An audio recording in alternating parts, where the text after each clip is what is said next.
What's going on, guys? I'm the Walrus Jedi, and in today's video we're talking the first episode of The Mandalorian Season 3, Chapter 17, The Apostate. If you haven't seen it yet, pause this video and then watch the episode, then come back. There will be spoilers ahead. Before that, though, please consider liking the video and subscribing for more Star Wars videos. Thank you. Now back to The Apostate. It starts in a cave, where the armorer is forging a helmet for a young Mandalorian. She finishes the helm and makes her way out of the cave forge to the assembled Mandalorians outside. They're pounding drums and beating their chest. The youngster is in the water awaiting the armorer. She stands a couple of steps away and leads the kid through the creed. The creed is nearly finished when the armorer holds up her hand. She pulls the kid away as a large crocodile monster bursts out of the water where the boy was standing seconds earlier. It's great to see more Mandalorians. Some of them have to be survivors of the covert on Navarro. We get to hear some of the creed. It's nice to continue to get more lore for the Mandalorians, even if it is the cult, Children of the Watch. The other Mandalorians engage the beast. They use their explosives, jetpacks, flamethrowers, and blasters, but to no avail. The creature nearly eats the armorer, the young boy in Paz Vizsla, and that's when Mando arrives in his modified Naboo starfighter. He fires several shots at the crocodile monster. He manages to kill it. He then lands, and the other Mandalorians gawk at him. Mando talks to the armorer in her cave forge. She tells him since he removed his helmet, thus he is a Mandalorian no longer. Din tells her that he intends to go to the mines of Mandalore and bathe in their waters, atoning for his transgressions. She says that they were destroyed, and the mines are poisoned and all that stuff. But Mando pulls out a piece of glass that has Mandalorian writing on it. She asks where he had obtained this. He says from Jawas, who bought it from a traveler who went to Mandalore. Mando then says he'll go, and she says, "This is the way." He then leaves the planet.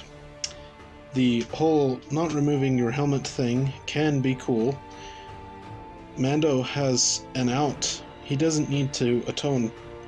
He doesn't need to continue this method.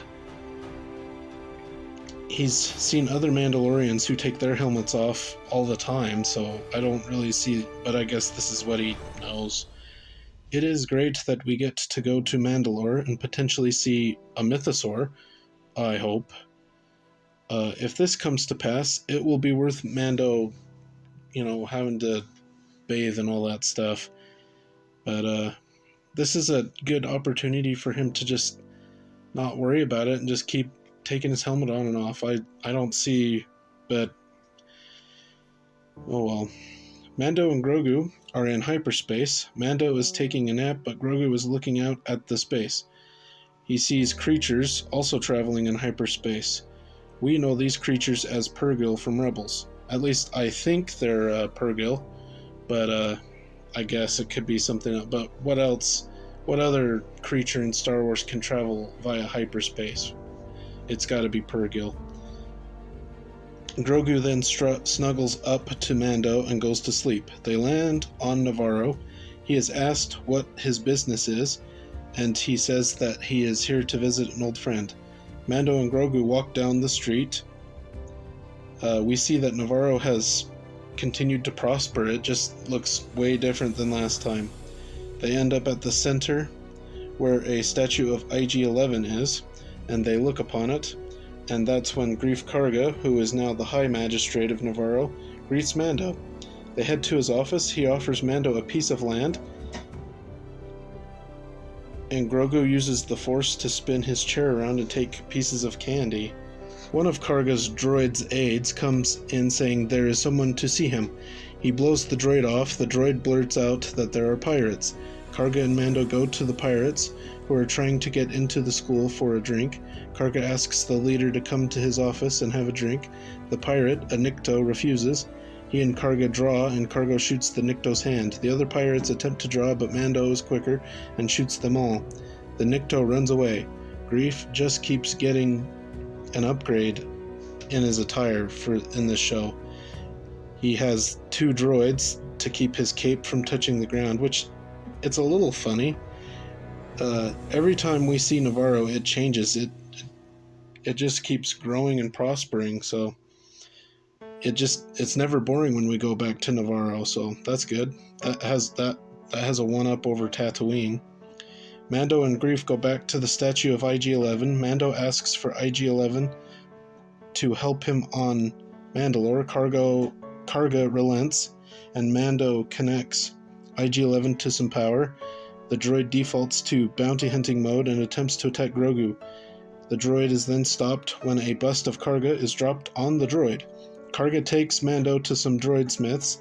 They say they can't fix IG-11, that Mando should just buy a new droid, but Mando insists, and he asks if they can fix it, and they say not without a chip, or they can fix the droid without a chip, but it needs a replacement if Mando wants him to be friendly. So Mando agrees to get the part, and Mando bids farewell to Greef, and he and Grogu leave. And that's when some pirates ambush Mando. He shoots several of them down, but he is close to the Pirate King Gorian Shard's ship. Mando flicks a switch, and he flies away, getting away from the pirates.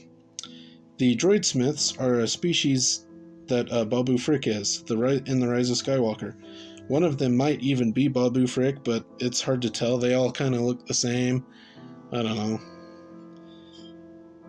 I find it a little hard to believe that any piece of IG-11 would survive the explosion and a river of lava.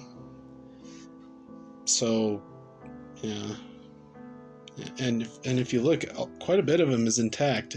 His head, a whole arm, and a good chunk of his torso. And his explosive device was in his torso, so at the very least, I would think the torso and the head would be gone. So basically, there wouldn't be anything left. But I guess somehow some piece was left of him.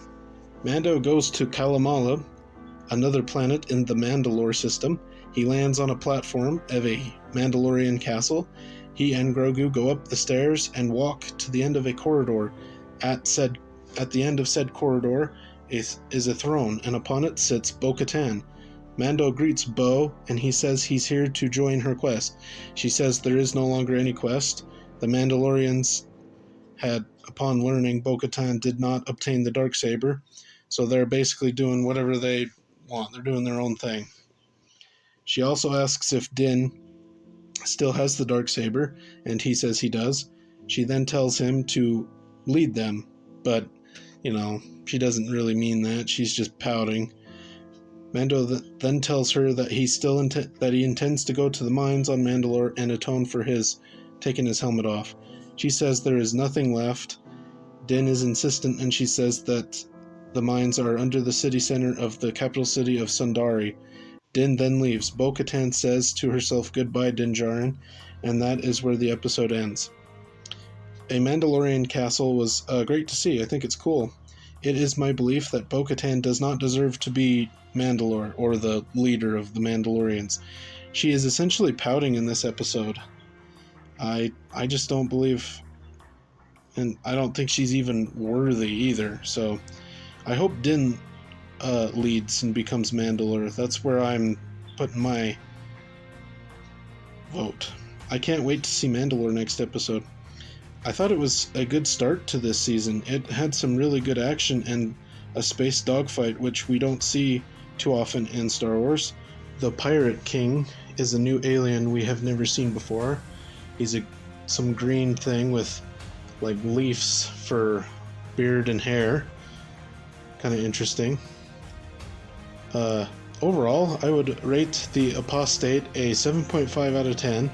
A good start, but definitely some room for improvement. What did you think of the episode? Do you think Bo-Katan deserves the throne?